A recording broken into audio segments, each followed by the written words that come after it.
मध्ये quadratic equation solve करताना आपण कम्प्लीट स्क्वेअर मेथड वापरतो. आपण आता सध्या आपण सायमल्टेनियस इक्वेशनच सॉल्व्ह करतोय. पहिलंच लेसन आपलं चालू आहे अजून ना. तिसरी मेथड क्रॅमर्स रूल आहे. क्रॅमर्स पद्धत आहे. तर ती आपली तिसरी पद्धत आहे क्रॅमर्स रूल. बरोबर. तर आता आपण ग्राफ मेथड शिकूया. म्हणजे तुम्हाला मी ग्राफचा जो टेबल आहे, आपल्याला एक टेबल बनवायचा असतो ग्राफसाठी. ग्राफ मेथडने जर आपल्याला सॉल्व्ह करायला सांगितलं इक्वेशन, तर त्याच्यासाठी एक आपल्याला तक्ता तयार करायचा असतो, टेबल बनवायचा असतो. आणि त्या टेबलनुसार आपल्याला ते जे बिंदू आहेत, ते जे पॉइंट्स आहेत, ते आपल्याला ग्राफवर प्लॉट करायचे असतात. म्हणजे आलेखावर आपल्याला ते दाखवायचे असतात आणि ते जोडायचे असतात, है ना. बघा कोणतंही तर आपण कसं होतं गेल्या वर्षी 9वी मध्ये ना, आपण 9वी मध्ये आपल्याला जे होते ना, आपण ही ग्राफ मेथडने पण इक्वेशन सोडवलेले. ग्राफ मेथड आपल्याला होती गेल्या वर्षी पण. बघा गेल्या वर्षी आणखी गोष्ट सांगते ना. बघा कोणतंही लिनियर इक्वेशन, आता पण आपण लिनियर इक्वेशन म्हणजे रेषीय समीकरणच शिकतोय, है ना. पण आपण आता जी शिकतोय ती 2 चलातील रेषीय समीकरण आहे. गेल्या वर्षी आपण जे ग्राफ काढले ना, ते एका चलातील रेषीय समीकरणासाठीचे आपण ग्राफ काढलेले होते. म्हणजे समजा आपल्याला असं इक्वेशन दिलं असेल x+3 किंवा x-3 आपण घेऊ. x-3 इज इक्वल टू 0 असं समजा इक्वेशन आहे. स्क्रीन दिसते सर्वांना?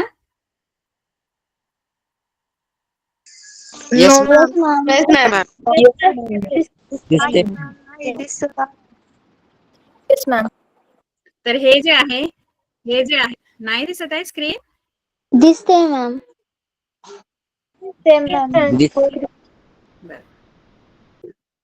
तर मी जे स्क्रीनवर इक्वेशन दिलंय ते आहे एका चलातील, एकच चल वापरलंय बघा त्याच्यामध्ये, एका चलातील रेषीय समीकरण. वन व्हेरिएबल आहे. वन व्हेरिएबलच आहे त्याच्यामध्ये.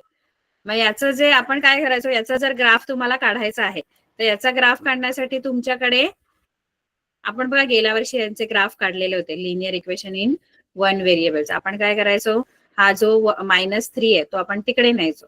हा -3 तिकडे गेला +3 होतो आणि मग x इज इक्वल टू 3 असं आपल्याला आन्सर मिळतं. मग याचा ग्राफ जर काढायचा या इक्वेशनचा, तर आपण कसा काढायचो, हा बघा असा आपला आपण असा ग्राफ पेपर असतो आपला, त्याचा आपण 4 पार्ट करतो. मध्ये जो जिथे एक्स हा आडवा जो आहे, हॉरिझॉन्टल जो आहे, तो आहे आपला एक्स ऍक्सिस. एक्स ऍक्सिस आडवा आणि हा वाय ऍक्सिस, आणि दोन्ही जिथे छेदतात तो आपला आरंभ बिंदू असतो. उजवीकडे आपल्या सगळ्या धनसंख्या आहेत एक्स ऍक्सिसवर, एक्स अक्षावर, आणि डावीकडे आपल्या एक्स अक्षावर ऋण संख्या असतात. आणि वाय अक्षावर वरच्या बाजूला धन आणि खालच्या बाजूला वाय अक्षावर खाली ऋण मायनस. तर आपण ह्यांचे ग्राफ कसे काढलेले होते linear equation in one variable. Linear equation in one variable आधी आपण सॉल्व्ह करायचो, म्हणजे त्या व्हेरिएबलची व्हॅल्यू काढायचो. जसं आता मी x ची इथे व्हॅल्यू काढली, x इज इक्वल टू 3 आली व्हॅल्यू. तर आता मी या इक्वेशन जे आहे, हे समीकरण जे आहे, या समीकरणाला रिप्रेझेंट करणारी एक लाईन असते ग्राफवर. मग ग्राफवर ती लाईन कोणती असते, तर x is equal to something असेल, x इज इक्वल टू काहीतरी असेल, तर ती जी लाईन आहे ना, ती वाय ऍक्सिसला पॅरलल असायची. आठवते का? x is equal to something जर आहे, तर ती लाईन वाय ऍक्सिसला पॅरलल जायची. आणि जी y is equal to something आहे, y is equal to B, म्हणजे b म्हणजे कोणती संख्या, a म्हणजे कोणती संख्या. आता इथे बघा आपलं इक्वेशन जे आलंय ते x इज इक्वल टू 3. मग x इज इक्वल टू 3 जर आहे, तर ही लाईन कशी असणार आहे माहित आहे? ही लाईन अशी वाय ऍक्सिसला पॅरलल आणि एक्सच्या 3 मधून जाणारी असणार, अशी एक्सच्या 3 मधून जाणार. आणि हिचं इक्वेशन आपण इथे लिहायचो, x-3 इज इक्वल टू 0. म्हणजे ती लाईन जी आहे ती वाय ऍक्सिसला पॅरलल जाणार आणि एक्सच्या 3 मधून जाणार, कारण तुमचं इक्वेशनच तसं आहे, x इज इक्वल टू 3. आता समजा x इज इक्वल टू -2 असेल, x इज इक्वल टू -2 असं समजा असेल, तर ती लाईन कुठून जाणार? ही पण लाईन y ऍक्सिसलाच पॅरलल असणार. x इज इक्वल टू -2 आहे, पण मग x च्या -2 मधून जाणारी असणार ती, म्हणजे या बाजूला येणार, डाव्या बाजूला येणार. तुझ्या मधून -2 मधून जाणार. इथे माझी वाकडी येते लाईन अशी, है ना. म्हणजे थोडक्यात मला तुम्हाला काय सांगायचंय की linear equation in one variable जे होते ना, वन व्हेरिएबल, ते पण ग्राफवर एक लाईन रिप्रेझेंट करत होते. Linear equation in one variable जे आपण आधी हे जे आता मी तुम्हाला सांगितलं ते काय आहेत? Linear equation in one variable आहे. मग ते पण आपल्याला एक लाईन दाखवतात ग्राफवर. जसं x-3 इज इक्वल टू 0 हे इक्वेशन जे त्याची एक लाईन आहे ही ग्राफवर. x इज इक्वल टू -2 याची पण ही एक लाईन आहे ग्राफवर. Linear equation in one variable जसं ग्राफवर एक लाईन रिप्रेझेंट करतात किंवा लाईन दाखवतात, रेषा दाखवतात ना. एका चलातील रेषीय समीकरण जशी आलेखावर स्वतःच्या इक्वेशनची एक रेषा रिप्रेझेंट करतात, तसंच linear equation in two variable सुद्धा या आलेखावर आपली स्वतःची एक रेषा रिप्रेझेंट करतात, लाईन रिप्रेझेंट करतात. Linear equation in two variable सुद्धा, पण त्यांच्या लाईन दोघं पण लाईनच रिप्रेझेंट करतात. Linear equation in one variable पण एक लाईनच रिप्रेझेंट करतो आणि linear equation in two variable सुद्धा एक लाईनच रिप्रेझेंट करतो. पण linear equation in one variable जे आहेत ना, त्याच्या लाईन ज्या आहेत ना, त्या कोणत्या तरी ऍक्सिसला पॅरलल असतात. एकतर एक्स ऍक्सिसला पॅरलल असतील किंवा वाय ऍक्सिसला पॅरलल असतील. कोणत्या? Linear equation in one variable त्या कोणत्या तरी ऍक्सिसला पॅरलल असणार. बरोबर आहे? मी काय बोलते कळतंय? Yes ma'am. ते कोणत्या तरी एका ऍक्सिसला पॅरलल असतात. पण लिनियर इक्वेशन इन टू व्हेरिएबलचे जे लाईन असतात ना, त्या कशा पण असणार, क्रॉस अशा वगैरे असतात. ठीक आहे, त्या कोणत्या ऍक्सिसला पॅरलल असतील असं नाही, एकमेकांना त्या इंटरसेक्ट कशाही आडव्या तिडव्या. एका नाही, पण अशा सरळ अशा वाय ऍक्सिसला पॅरलल किंवा एक्स ऍक्सिसला पॅरलल अशा नाही, त्या दोन्ही ऍक्सिसला छेदून जाणाऱ्या पण असू शकतात, कशाही असू शकतात, आडव्या तिडव्या कशाही. तर तशा ज्या रेषा आहेत त्या लिनियर इक्वेशन इन टू व्हेरिएबलच्या. मग त्या रेषा कशा काढायच्या, त्याचा ग्राफ कसा काढायचा लिनियर इक्वेशन इन टू व्हेरिएबलचा?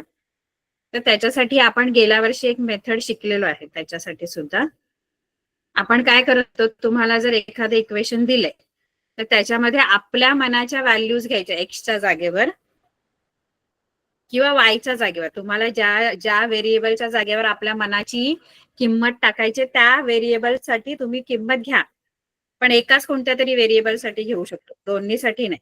म्हणजे मी म्हणेल की मी वायची किंमत 2 घेते, एक्सची किंमत 1 घेते, मग मी तो पॉइंट दाखवते, असं नाही.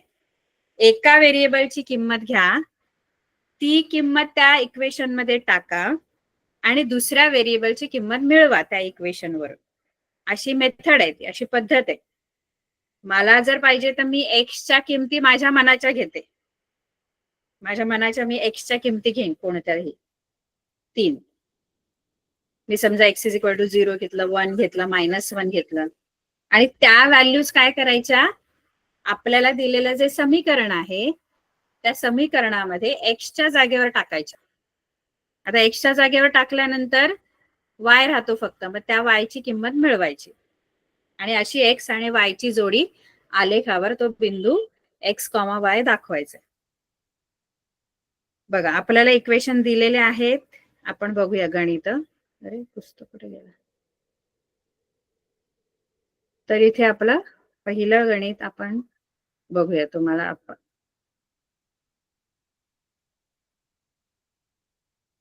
भूमिती कसं आहे, भूमिती आवडते का? थोडी कट वाटते पण शिकवल्यावर समजते.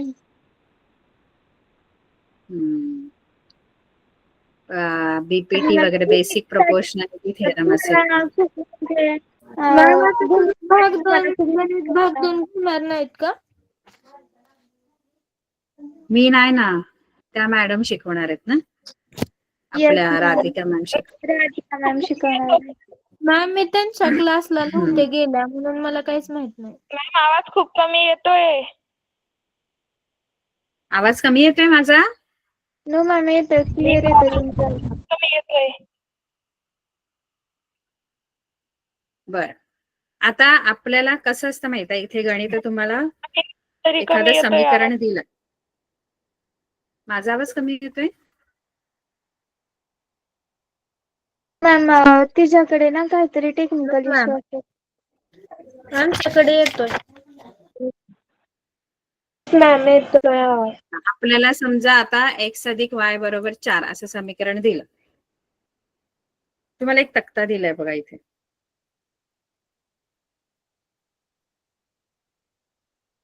इथे एक तक्ता दिलाय बघा. दोन समीकरणं तुम्हाला दिलेली आहेत. एक आहे x अधिक y बरोबर 3 आणि दुसरा आहे x वजा y बरोबर 4. तर या दोघांसाठी आपल्याला असा एक टेबल बनवायचा आहे, तक्ता बनवायचा आहे. पहिला आपल्याला x अधिक y बरोबर 3 साठी तक्ता बनवायचा आहे. आता x अधिक y बरोबर 3 साठी जर तक्ता बनवायचा आहे तर त्याच्यासाठी तुम्हाला काही किमती दिल्यात आणि काही किमती तुम्हाला भरायच्या आहेत त्याच्यामध्ये. तर करायचं काय नसतं, जी किंमत दिली आहे ना ती समीकरणात टाका. जसं आता पहिला जो हा कॉलम आहे, पहिला हा कॉलम जो आहे त्याच्यामध्ये तुम्हाला x ची किंमत दिली आहे 3 आणि y च्या ठिकाणी बॉक्स दिलेला आहे आणि खाली परत x, y दिलेला आहे 3,0. आता हे तुम्हाला सोडवायची पण गरज नाही, कारण तुम्हाला x, y दिलेला आहे 3,0. मग या बॉक्स मध्ये काय येणार? या बॉक्स मध्ये 0, कारण तुम्हाला सोडवायचीच गरज नाहीये, कारण त्यांनी आयतं तुम्हाला उत्तरच दिलेलं आहे त्यांनी ऑलरेडी. त्यामुळे थोडं डोकं लावायचं इथे. शेवटच्या पण बॉक्स मध्ये दिलेला आहे. हा, आणि लास्टच्या पण दिलेला आहे. लास्टच्या बॉक्स मध्ये y दिलेले आहे 3 आणि खाली x, y दिले, म्हणजे x ती 0 असणार. पहिली किंमत ही नेहमी x असते. पहिला कोऑर्डिनेट, पहिला आपला जो आलेख काढताना आपला पहिला जो निर्देशक असतो तो x निर्देशक असतो, x कोऑर्डिनेट असतो आणि नंतर y. मग हा जो 0 आहे तो x कोऑर्डिनेट आहे, जो x त्या रो मध्ये लिहायचा. इथे 0 येणार. फक्त इथे हे तुम्हाला सोडवावं लागेल. इथे तुम्हाला y ची किंमत 5 दिली, x तुम्हाला दिलेला नाहीये. मग काय करायचं? जे समीकरण आपल्याला दिलेलं आहे x अधिक y बरोबर 3, याच्यामध्ये जी किंमत दिली ती त्याच्या जागेवर टाका. कशाची किंमत दिली आपल्याला? x ची दिली की y ची दिली आहे? y ची व्हॅल्यू याच्यामध्ये पुट डाऊन करायची. y च्या ठिकाणी 5% बरोबर 3. समीकरण लिहा, इक्वेशन लिहा, त्याच्यामध्ये जी व्हॅल्यू दिली आहे आपल्याला त्यांनी दिलेली आहे y ची व्हॅल्यू, ती y ची व्हॅल्यू टाका. इथे आपल्याला आपल्या मनाने नाही घ्यायच्यात, कारण त्यांनी दिलेल्या आहेत व्हॅल्यू, मग त्याच पुट डाऊन करायच्या, त्याच ठेवायच्या इक्वेशन मध्ये. प्लस 5 जो आहे x is equal to -2. x बरोबर 5 वजा 3. नाही, 5 वजा 3 नाही. पहिला 3 लिहायचं. आधी इकडची संख्या जी आहे उजवीकडची ती पहिली लिहायची आणि मग तुम्ही जी डावीकडची तिकडे नेतात ती लिहायची असते. नेहमी लक्षात ठेवायचं. -2. जी ऑलरेडी तुमची उजवीकडे आहे नंबर, तो आधी लिहायचा आणि मग डावीकडची संख्या घेऊन जायची.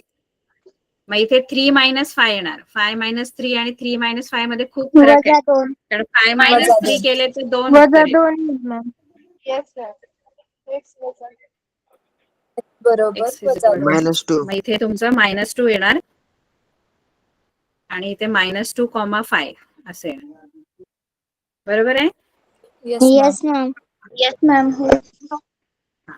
तर इथे अशा प्रकारे तुम्ही ते सोडवू शकता.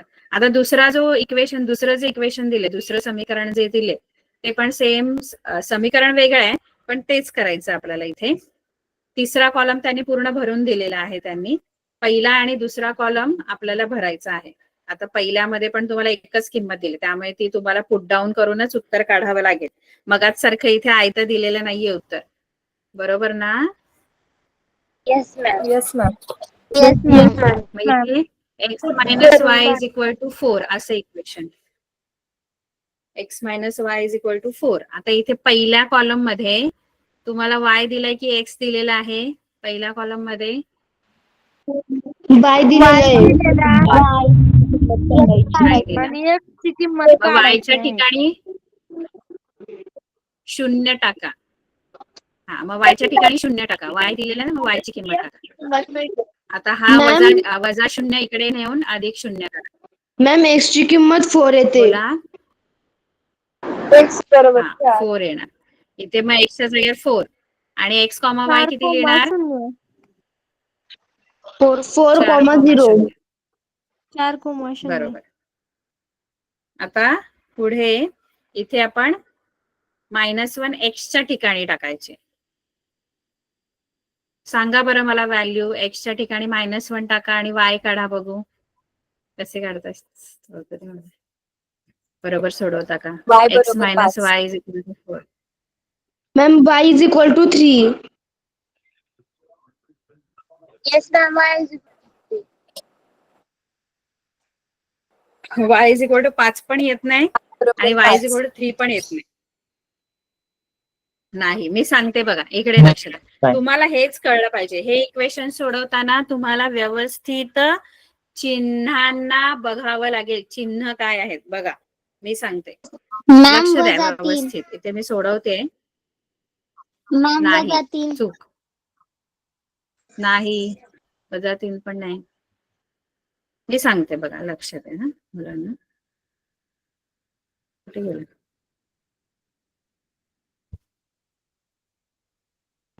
इथे सोडवू दिसतंय ना हे? इथे मी मी इथे बरोबर -5 येतं. इथे सोडवते दिसतंय ना कोपऱ्यात? Yes ma'am. खाली सोडवू. हे वजा अधिक होईल आणि मोठ्या संख्येचं चिन्ह येईल. नाही, थांबा 1 मिनिट थांबा. एक्स वजा वाय बरोबर 4 आहे ना, आणि एक्स ची किंमत -1 दिलेली आहे. वजा वाय बरोबर 4. आधी काय करा तुम्ही, हा -1 आहे तो आपण तिकडे नेणार आहे. बरोबर आहे? हा -1 तिकडे गेल्यावर काय होणार आहे? अधिक वजा 1 तिकडे गेल्यावर 1. आणि डावीकडे काय राहतंय सांगा? डावीकडे काय राहतंय? वजा वाय. वजा वाय वजा लिहायचं. वाय नाही लिहायचं, वजा वाय. अधिक 1 5 येते मॅम. वजा 5 आणि वजा वाय बरोबर 5. आता वजा वाय बरोबर 5 आलं. वाय बरोबर 5 नाही आले, वजा वाय बरोबर 5 आले. आता चिन्ह बदलायची दोघांची येईल मॅम. हा, चिन्ह बदलायचे असतात. जर तुमचं चल ऋणामध्ये आलं ना, ऐका, चल जर ऋणामध्ये आलं ना तर चिन्ह बदला याचं, पण ह्या एकाचे चिन्ह बदलून नाही चालणार. तुम्हाला या उजवीकडचं पण चिन्ह बदलावं लागेल. म्हणून मी ऋण वायचा धन वाय जर होतो तर इकडचे 5 जे आहेत त्याचं काय बनेल? वजा 5. ऋण 5. म्हणून तुमची वायची जी किंमत असणार ती ऋण 5 आहे. ठीक आहे? Yes ma'am. आणि मॅम आपण ती वाय पलीकड लावलं आणि 4 अलीकड घेतलं तरी पण उत्तर येतं. उत्तर तेच येतं, उत्तर बदलणं. असं तुम्ही ते तक्ते बनवायचे. आता आपल्याला इथे रेडीमेड अशा व्हॅल्यूज दिलेल्या होत्या. आपण फक्त त्या समीकरणात टाकल्या आणि दुसऱ्या चलाची किंमत मिळवलेली आहे. आता आपल्याला सोडवायचे 2 एकसामेक समीकरणं दिलेली आहेत, ती आलेख पद्धतीने सोडवायची. तर याच्यामध्ये आपल्याला हव्या त्या किमती आपण घ्यायच्या. कोणत्याही चलाच्या ठिकाणी घ्या. आपण शक्यतो कशी पद्धत आहे की म्हणजे आपण फॉलो करतो की एक्सच्या किमती आपण आपल्या मनाने घ्यायच्या, त्या समीकरणामध्ये टाकायच्या आणि वायच्या किमती आपण काढायच्या, शोधायच्या आहे. ठीक आहे, बरोबर. आता मी इथे तिसरं गणित सोडून दाखवते. ते थोडं पहिलं आणि दुसरं सोपं आहे. तिसरं गणित बघ. ठीक आहे मॅम, तुम्ही आलेख पेपरावर सोडून दाखवणार नाहीत का? आधी आपण बघूया ना. आपण तक्ता आधी बनवणं गरजेचं आहे ना. आधी तक्ता बनवायचा, मग आलेख काढायचा. Yes ma'am. आधी आपण असा तक्ता तयार करायचा. प्रत्येक समीकरणासाठी 2 समीकरणं दिलेली असतात ना, मग 2 तक्ते. प्रत्येक समीकरणासाठी एक तक्ता, असं 2 तुम्हाला टेबल बनवावे लागतील, तक्ते बनवावे लागतील. मग ते आधी बनवणं, ते बरोबर तुम्हाला जमणं गरजेचं आहे. ठीक आहे. मॅम 5वं सोडवा ना. 5वं सोडवू का? हो.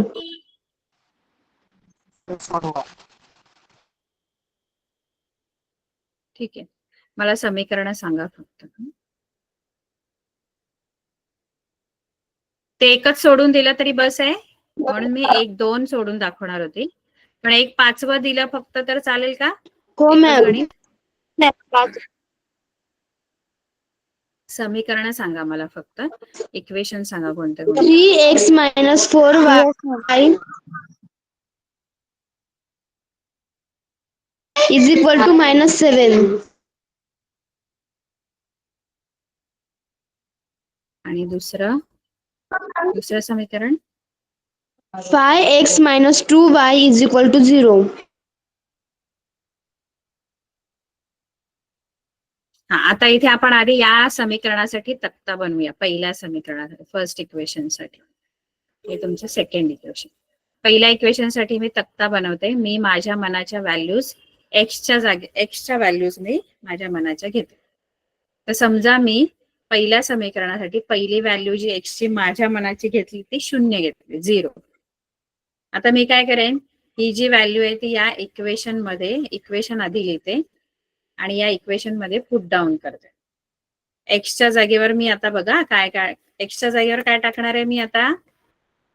0. एक्सच्या जागेवर काय टाकणार आहे? 0 है ना. मग 3 × 0 एक्स गुणाकार आहे, 3 आणि एक्स मध्ये गुणाकार आहे, त्यामुळे 3 गुणिले 0 वजा 4y बरोबर वजा 7. आता 3 गुणिले 0 किती येतात? 0 वजा 4y बरोबर वजा 7. त्यानंतर हे 0 तिकडे गेले तरी काय फरक नाही पडणार.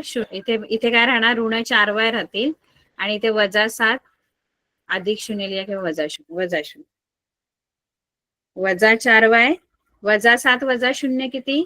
वजा 7 वजा 0 -7 -0 7 -7 वजा 7. आता मायनस मायनस इथे दोन्ही कडे जर असतील तर ते घालवले तरी चालतील दोन्ही बाजू, है ना. मग y बरोबर 7 भागिले 4 असं उत्तर है ना. आता इथे होतं काय माहितीये, भाग जात नाहीये बघा. 4 ने 7 ला भाग नाही जात पूर्ण, येस कारण मॅम. 4च्या पुढे तर 7 येत नाही. मग आपण काय करायचं माहितीये, एक गोष्ट फक्त करायची की अप्रॉक्सिमेट व्हॅल्यू आपल्याला काढायची आहे. मग तुम्ही काय करणार माहितीये, 4 ने छेदाने अंशाला भागणार आहे आणि 2 दशांश स्थळापर्यंत उत्तर काढायचं. 2 डेसिमल प्लेसेस पर्यंत आपल्याला डिव्हिजन करायचं आहे, भागाकार करायचा आहे. 4 एके 4, 3 राहिले. आता मी इथे माझ्याकडचा 0 घेतला, इथे आपण पॉइंट देतो. 4 7 28 1.7 20 7 5 असं आलं ना, म्हणजे 0 0 आलं. याची व्हॅल्यू आली 1.75. आता आपल्याला काय करायचं असतं माहितीये मुलांनो, इथे एक गोष्ट करायची असते की जो ग्राफ मध्ये आपण जे पॉइंट्स दाखवू ना, ते आपण एकच म्हणजे आपण ज्या व्हॅल्यूज दाखवू शकतो ना ग्राफवर, त्या कशा असतात? इथे जर 1 आहे, इथे 2 असतो, इथे 3 असतो आणि मध्ये असे 10 रेषा असतात, बरोबर आहे. अशा 10 रेषा असतात येस मॅम. मध्ये 1 आणि 2च्या किंवा 2 आणि 3च्या. तर मी काय काय दाखवू शकते इथे? आलेखावर मला जो बिंदू दाखवता येतो तो 1.1 1.2 असे दाखवता येते. मला 1.75 नाही दाखवता येणार.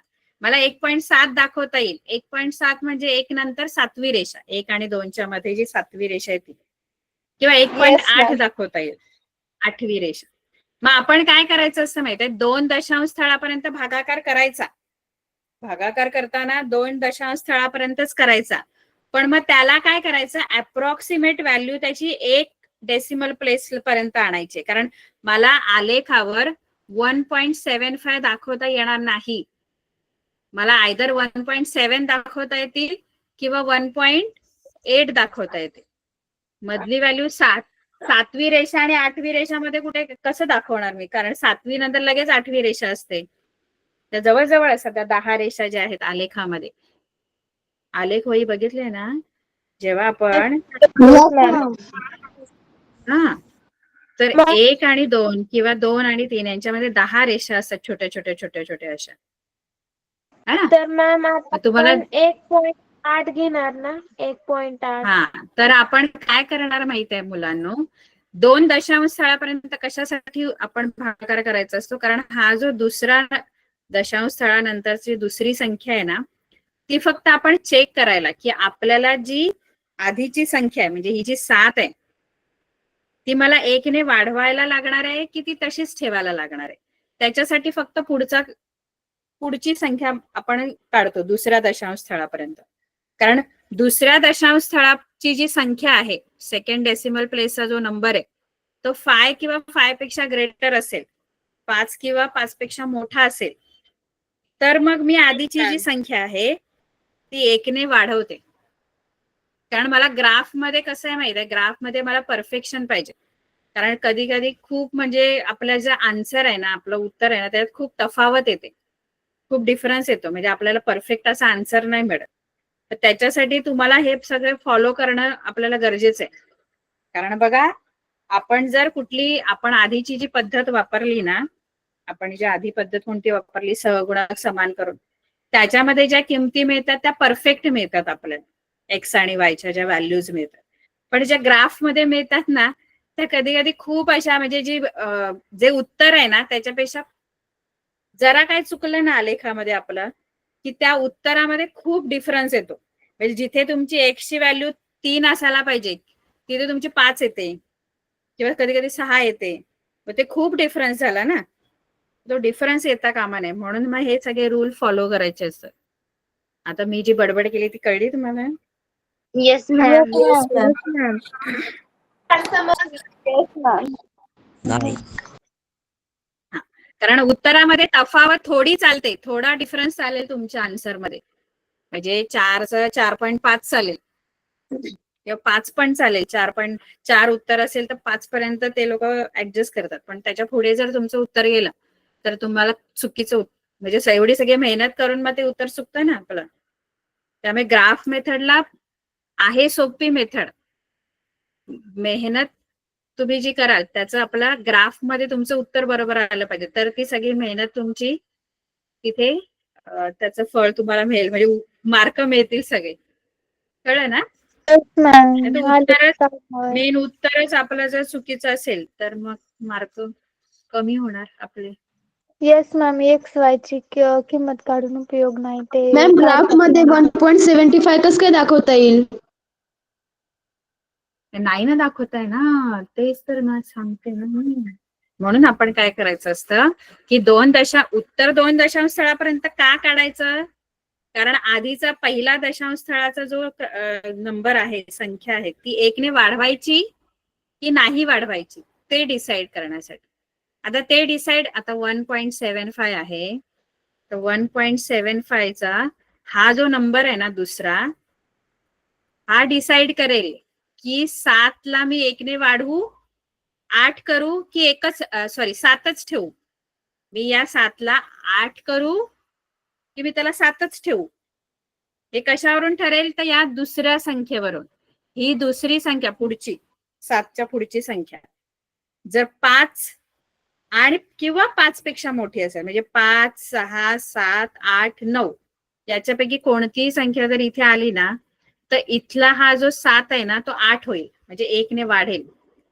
अप्रॉक्सिमेट व्हॅल्यू आपल्याला 1.8 लिहावी लागणार इथे. तेच जर इथे तुम्हाला 3 असते, 4 असते, इथं 5च्या जागेवर मी भागाकार केल्यानंतर मला समजा 1.73 मिळाले असते, तर मग मी काय लिहिलं असतं याचं उत्तर अप्रॉक्सिमेट 1.7. 1.7. हा, मग मी 1.7च घेणार, कारण माझी पुढची संख्या जी आहे ती 5 पेक्षा लहान आहे.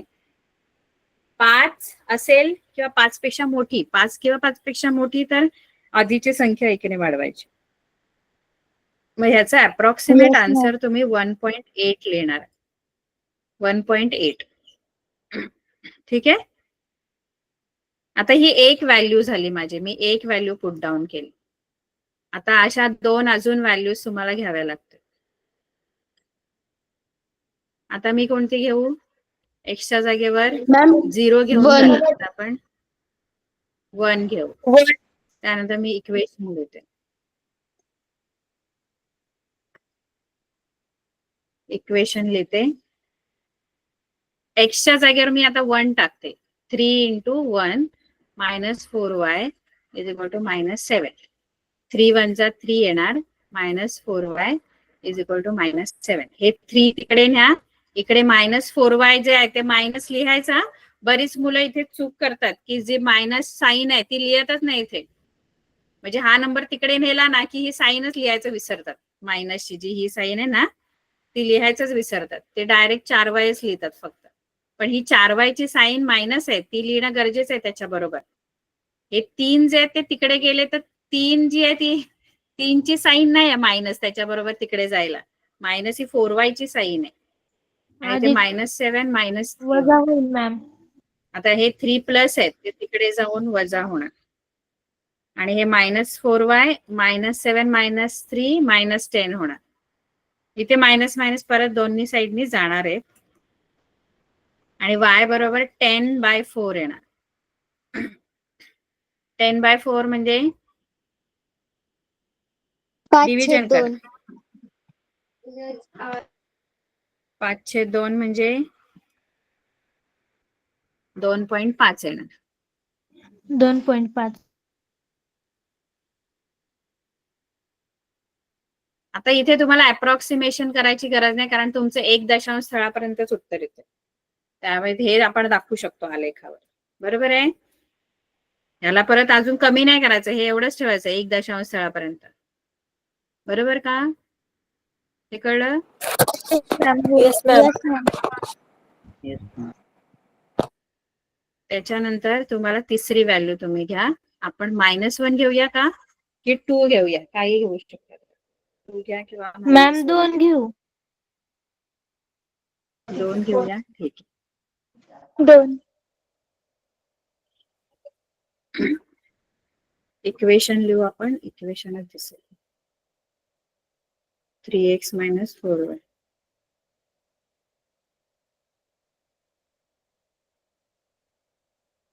(3x - 4y) is equal to -7.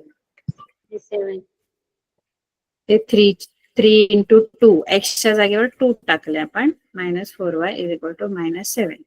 इथे 6 येणार. -4y is equal to -7. -4y इथे असेच. हे +6 आहेत तिकडे गेल्यावर -6 होणार. -7 -6 -4y -7 -6 किती?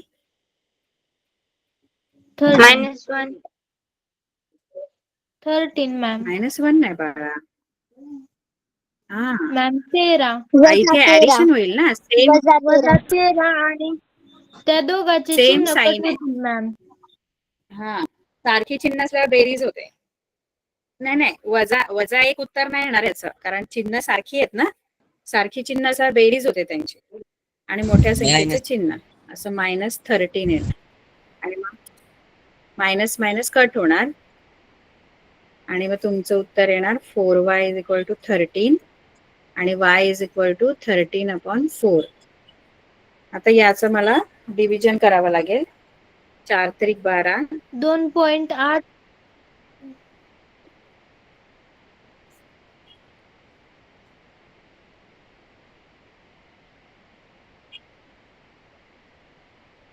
2.8 आलं. 3.25.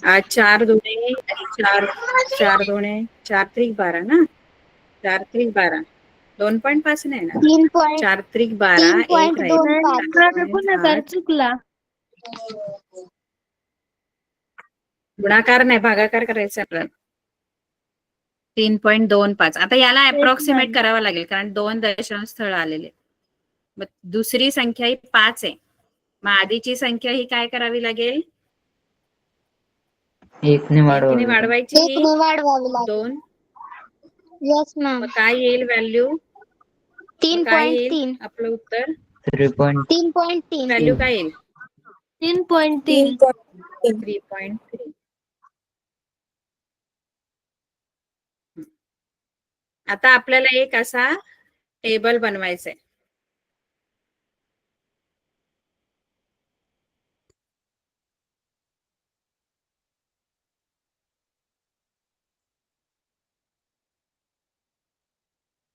इथे तुमचं इक्वेशन लिहायचं 3x - 4y = -7. इक्वेशन आहे. इथे x, इथे y आणि इथे x, y. x ची पहिली व्हॅल्यू आपण किती घेतली? आपण 0 घेतली. त्याच्यावरून y ची व्हॅल्यू किती आली? 1.8 आली. पहिली x ची 0 घेतली आणि त्याच्यावरून y ची किती शोधली? yes, ती ma'am. 1.8 आली. बरोबर आहे? आणि Yes, मग ma'am. आपला जो बिंदू आपल्याला दाखवायचा आलेखावर तो 0.1.8 असा बिंदू आहे. 0.1.8 असा बिंदू आहे आपला. त्यानंतर दुसरी किंमत मी 1 घेतली x ची माझ्या मनाने आणि त्याच्यावरून मी जी y ची किंमत काढली ती 2.5 आहे. आणि मग माझा बिंदू 2.5. आला 1,2.5.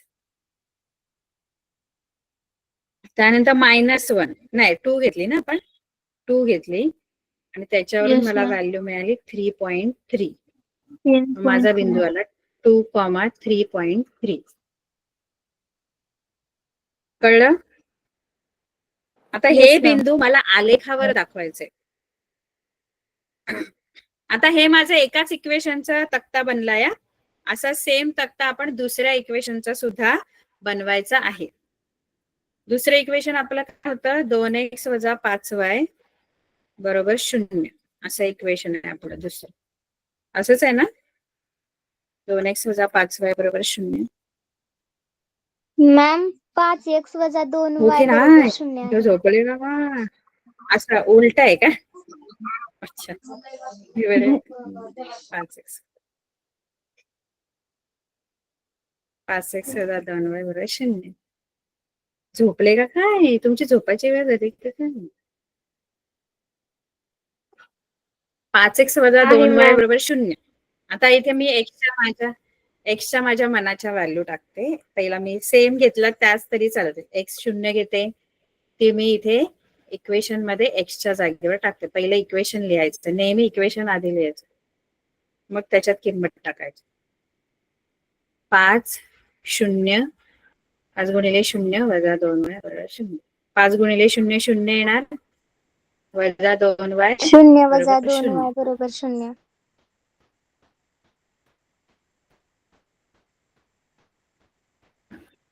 वजा 2y = 0.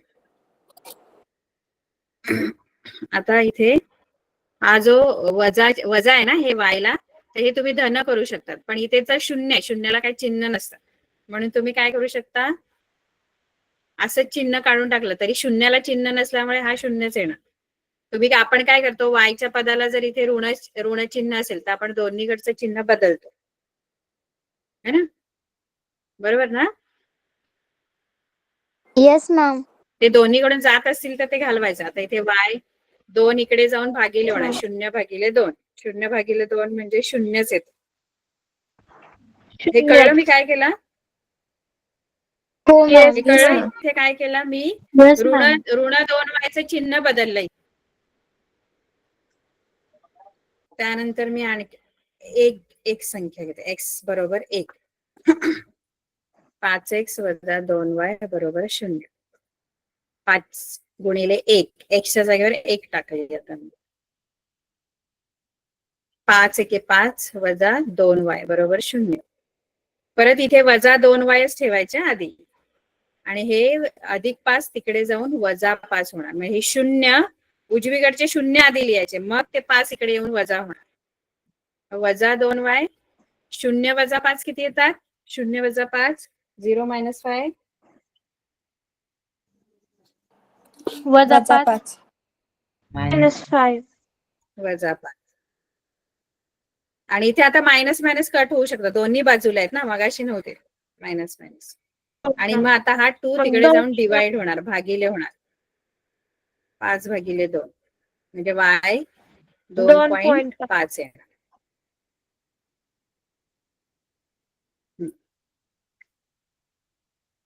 आता इथे मी x बरोबर 2 घेते.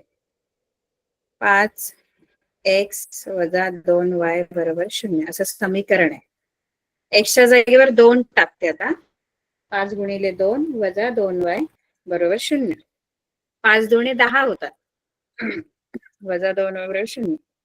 वजा 2y इथेच, इकडे 0 पहिला आणि वजा 10. हे चिन्हांचे घोळ ना खूप होतात मुलांचे, कारण चिन्हामध्ये खूप गोंधळ करतात. आता काही मुलं काय करतील, 10 वजा 0 लिहितील. 10 वजा 0 चुकीचं आहे, कारण 10 वजा 0 जर लिहिलं या बाजूला तर ते 10 उत्तर येणार, पण 10 नाहीये. 0 वजा 10 लिहायचं, मग ते ऋण 10 उत्तर येतं. त्यामुळे चिन्हांमध्ये गोंधळ केला तर पूर्ण चुकणार गणित. वजा 2y बरोबर वजा 2y वजा 10. बरोबर. आता हे वजा वजा निघून जातात. ऋण ऋण निघून जाणार, कारण 0 वजा 10 वजा 10 येतं ना, मग हे ऋण आणि 2y चे ऋण. y बरोबर 5. हा 10/2 म्हणजे 5 येतं.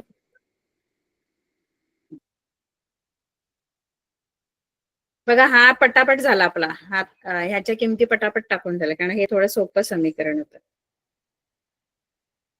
म्हणजे आपल्याला काय अप्रॉक्सिमेशन करावं लागलं नाही इथे. आता याचा पण तक्ता बनवून घ्यायचा आणि ते बिंदू आलेखावर दाखवायचे. तरी 5x वजा 2y आपण तक्ता असा आधी आपण टेबल बनवून घेऊया. हे इक्वेशन लिहिण्यासाठी पहिला, नंतर हा x साठी दुसरी रेषा, हा y आणि x, y असे. त्यानंतर इथे आपण इथे उभे 4 कॉलम करायचे. 4. अरे इथे आपल्याला इक्वेशन लिहायचे, वरती इक्वेशन लिहायचं, त्यामुळे तिथे पूर्ण कॉलम नाही बनवायचे. 5x वजा 2y बरोबर 0. इथे x, इथे y, इथे x, y. पहिली x ची किंमत 0 घेतली, त्याच्यावरून y ची किंमत पण 0 मिळाली.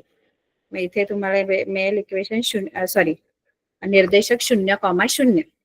त्यानंतर मी 1 घेतला x, तर मला y 2.5 मिळाला. 1,2.5 आणि 2 घेतल्यावर 5. एवढं कळलं? Yes ma'am.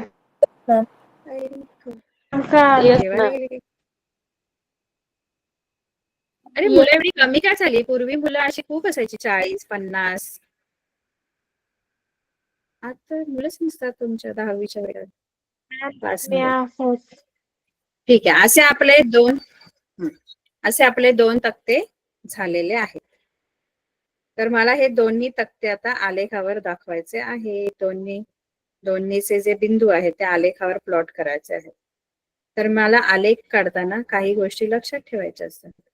आलेखामध्ये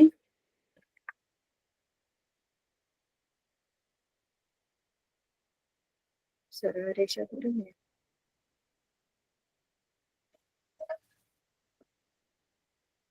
ती रेषाच वाकडी येते. हा, इथे अशा आपण आलेख काढतो. इथे 1, 2 है ना, असे बिंदू दाखवतो. आपल्याला पुढच्या लेक्चर मध्येच घ्यावं लागेल हे, आपली वेळ संपेल.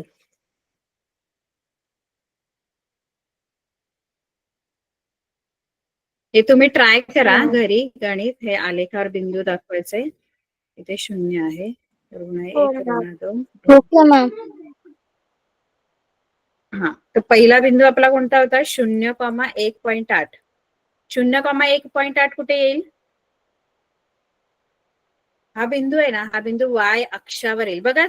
बरं, जाऊ दे, हे आपण पुढच्या वेळेला शिकू. फक्त हे तक्ते लक्षात ठेवाल का, किंवा तुम्ही बनवाल का तक्ते? हे हो ma'am. Yes ma'am. Yes ma'am. Yes ma'am. सगळ्या समीकरणांचे बनवले का?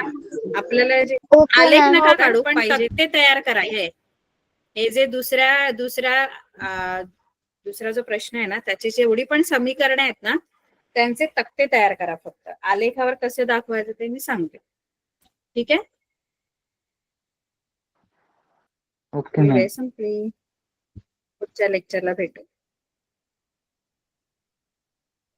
अटेंडन्स लिंक आपला सेमीकरण पाठवते. ठीक आहे. बरं. Okay ma'am. Good night. Bye ma'am. Good night. Bye. Good night. Bye ma'am.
Ma'am.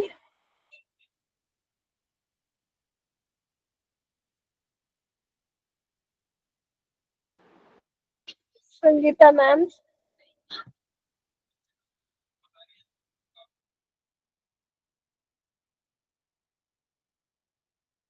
Sangeeta ma'am.